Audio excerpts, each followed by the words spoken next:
My Brilliant Friend, who HBO are actually doing a series on it. I think they've just filmed the first series, so it should be out soon. But it follows a really young friendship of two girls in Italy in like the 1950s, and it goes throughout their whole lives of these two people. And HBO are now making it.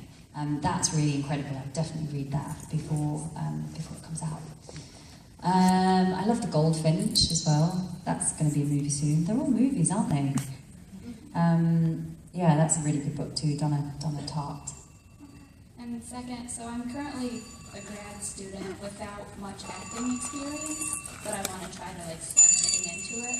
Where would you recommend starting for someone who kind of lives in the middle of nowhere? Well, that's what I was going to say. It's really hard without me knowing,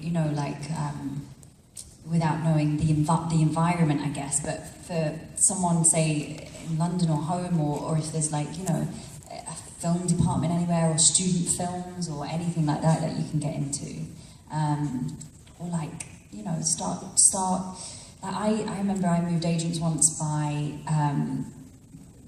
doing audition tapes on my phone and showing them the auditions because I had no experience, and it was that really hard thing that when you don't have experience, how can you prove to people, or how can you, it's one of those catch-22 situations. So just really start kind of picking up your phone and start exploring, or putting yourself on tape, or if there's a scene in a movie that you love, try to do your own version of it, or plays, do extracts of plays or something like that. And I guess in a way you start learning a lot when you can start watching yourself back as well. Thank you. Thank you. Hi. Hi, my name is Al. Welcome to Baltimore, and thanks so much for coming. Thank really you. Appreciate it. I go way back with Doctor Who. Yeah. So I've been a fan for a long time. But I was, kind of listening to the young lady in her question when she asked you about, what was your, best thing that you did when you were on Doctor Who. I'll just share what I think it was for me. First of all, when Peter came on the scene, you got off to kind of a rocky relationship and stuff. And by the end of your time together, I mean, you changed him. You changed the Doctor. I mean, he wanted to do everything he could to save you. And what really impressed me, and I think, is how you handled it, and you had absolutely no regrets about it, and you were ready. And to me, it just tells people that life's a journey. Enjoy everything that you can about it, and then just be at peace with yourself when it's time. So to me, I thought that was your greatest moment in the series, because not only did you change the Doctor, but you gave people hope that hey, life's short, enjoy to the fullest, and when it's time, it's been worthwhile for you. That's one thing Stephen Moffat always said to me. He was like, I don't know how Clara goes yet, but he said, I always know that she won't go back to Earth. I always know that she'll go seeking adventure for the rest of her life. She won't ever be able to come back to Earth and settle. Right. He's like, so that's the only one. Yeah, I knew that she would always remain out in space or doing something else. Right. But it's in that first episode, Deep Breath in particular, the one that you're talking about. Oh, so God. Stephen had said, he's like, it's a really funny dilemma, because effectively, what would you do? These are the kind of questions you need to ask yourself in Doctor Who. What would you do if your best friend changed his face? The initial briefs. But actually, it's kind of really heartbreaking. It's or if you go into a hospital, for example, and someone's had an operation and they're them, but they're different, but you know them and you love them and they're your best friend in the world, but they're altered somehow, or they're... So it was a really interesting... It's kind of a story that hasn't... Obviously, it's been told, but we've never really seen... a companion go through it being difficult. I suppose the regeneration was not an easy. It wasn't an easy thing. But yeah, that I loved. I mean, yeah, I stayed because I loved working with Pisa so much. We're really good friends. Yeah, well, I liked your work in Victoria, and I'm sure all of us are going to follow your career. And good luck. Thank you. Hi. I'm fascinated by costume and makeup and that artistry, and I had the chance to go to Buckingham Palace, and I was noticing all the portraits and how dead on they were, like for Ernst or Victoria. So if you could explain a little bit about the procedures maybe in Victoria as compared to maybe Doctor Who? Costumes and... Well, that's the thing, with Doctor Who you have complete freedom, in a way. And we went very much in Doctor Who on like the school, we wanted to be... I always wanted her to be the kind of girl who would be sat quietly in a library reading a book, but if you look under the table, she had biker boots on and was ready to run at any given moment. That was always my beginnings of like the Clara kind of idea. I always wanted like collars and to look quite bookish somehow, or unexpected, I guess. With Victoria, we're very much about the portraits. So in the makeup truck in the morning, covered in portraits everywhere, and I'm following the ages where we are as well. So obviously now she's in her mid-30s, we've gone, well, 30s up to. And it's all about being very stripped back and simple, because Victoria gets even more kind of, she kind of really doesn't care about her own appearance, and particularly the older she gets, is kind of she's uninterested completely. So we're getting more into that phase now, but we try to copy portraits as much as possible. Thank you very much. Hi, I'm Brian. Hi. Hi. Two questions. First one is, if you were asked to come back to Doctor Who, even if it was just for an episode or whatever, as Clara, would you do that?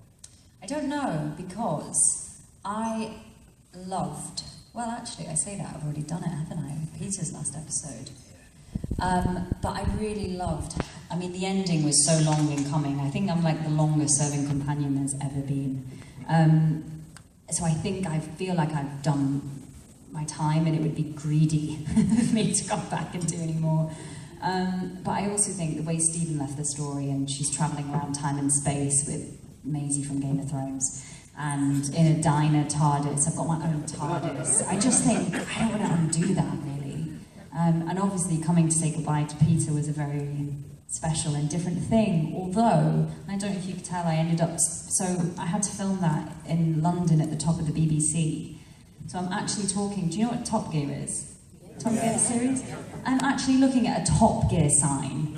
So as we were talking about this whole green screen and this whole, I'm like, goodbye, Doctor, looking at the freaking Top Gear sign. So that's the magic of television. So there wasn't quite the same experience as getting to go back to set and working with Peter, unfortunately, which is a big, I was filming on Victoria at the time and they couldn't get the diaries, they couldn't make it work, unfortunately. But, so, yeah, I think it would take a lot for me to be able to undo that ending, but I kind of also think the story it's been told. Okay. The other one is, do you happen to know what role Pat Smith has in Star Wars? Oh my god, I'm actually paranoid that there's like secret Star Wars people are going to get me. No.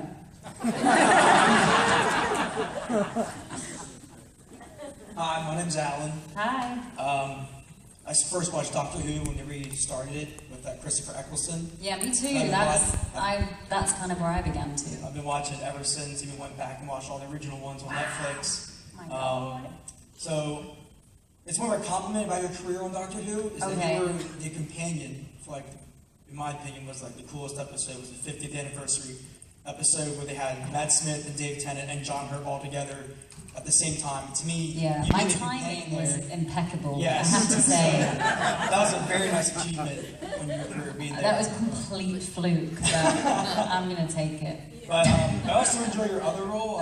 You were in the movie Me Before You, which was a movie I also enjoyed a lot. And you Do you know what? did a good role in that as well. I was doing at the same time. So I filmed Me Before You whilst I was playing, Bonnie, Zygon Bonnie, Double Bonnie. Yeah. I was doing those two things at the same time. So I remember being on Me Before You and trying to learn like evil Bonnie, Bonnie and Clara at the same time. Anyway, carry on, I interrupted.